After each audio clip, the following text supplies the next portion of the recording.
Hi everyone, welcome back. I'm Melissa Pineda, and today I will be discussing the book Skin in the Game by Nassim Taleb.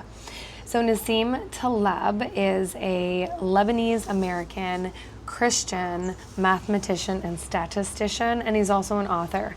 He has some really cool ideas. We will get into those, but why listen to my review today on this book?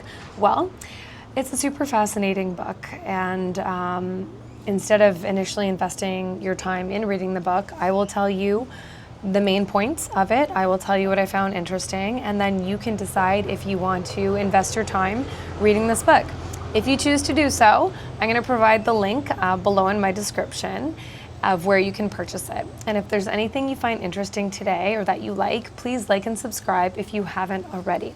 So he's written a few really interesting books, and this is one of them.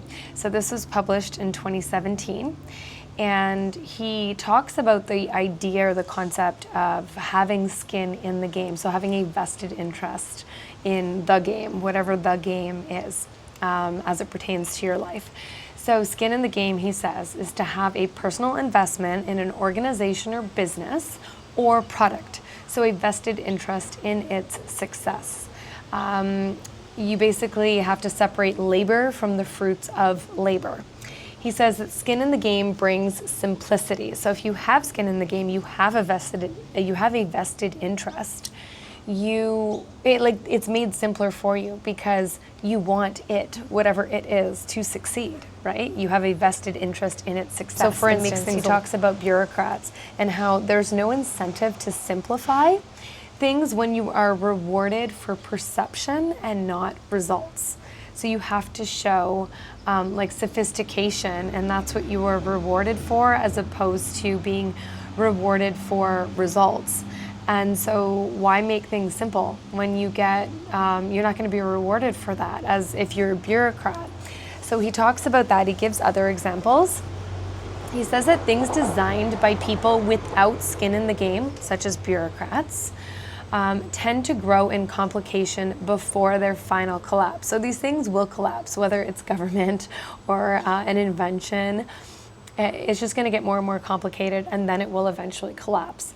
And he says you actually get smarter when you have skin in the game because you want to learn more about whatever you have that vested interest in. If you have a vested interest in the success of a business product, you are going to research it. You are going to know everything you can about it.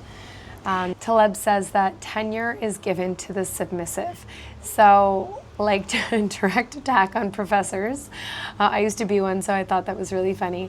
I never had tenure though, but tenure is given to the submissive. I can see that, you have to play the game. Taleb talks about this really interesting analogy between a wolf and a dog, and he says that it's basically about the trade-off between security and freedom. So he uses this analogy to illustrate the difference between being domesticated like a dog and being free but uncertain like a wolf, so taking risks versus not. And he says that the dog represents comfort, stability, and dependence. It has a master who provides food and shelter, but in return, the dog has to sacrifice autonomy, and the dog has to follow orders. The wolf represents freedom, risk, and self-reliance. It has no guarantees of food or safety, but it makes its own choices and lives on its own terms. And he argues that many people and even societies choose the life of the dog, essentially, seeking stability, jobs with salaries, predictability, while sacrificing their independence. And he, of course, favors the wolf, where one embraces uncertainty rather than becoming too dependent on institutions or employers. And this idea basically ties into his overall philosophy of anti-fragility. And that's another book of his, which I'm going to be reviewing shortly, that it's better to be exposed to small, manageable risks rather than be trapped in a seemingly safe but fragile system. So I can go into that in another review. But anyway, he has extremely interesting theories on things, and the way he explains it and the examples he uses are very, very interesting. And Taleb's ideas basically focus on how we misunderstand risk, the limitations of prediction, and how systems can be made resilient when they have to face volatility. So by not taking the safe dog route. He criticizes overconfidence in models and expert predictions, and he advocates for practical decision-making in uncertain environments. So Taleb ends his book with some very interesting advice, very practical advice, and he says that you have to start a business. Especially if you're young, especially if you're in your late 20s, early 30s, take risks, and if you get rich, spend your money generously on others. That is the advice he gives, which is so awesome. I love it. He says that courage means risk-taking, and risk-taking is the highest virtue in his opinion. He says that we need entrepreneurs. In order to succeed, you must first survive.